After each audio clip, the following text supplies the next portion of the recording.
2017 GSX-R 150, যেটা আমার কাছে এখন পর্যন্ত 8 বছর ধরে আছে and still it is in this condition.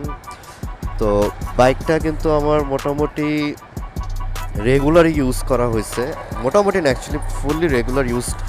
আর এটা এখন পর্যন্ত 38,704 কিলোমিটার্স পর্যন্ত টোটাল রান করা হয়েছে।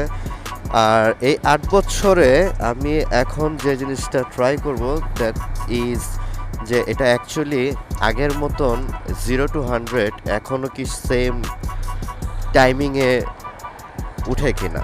So let's try.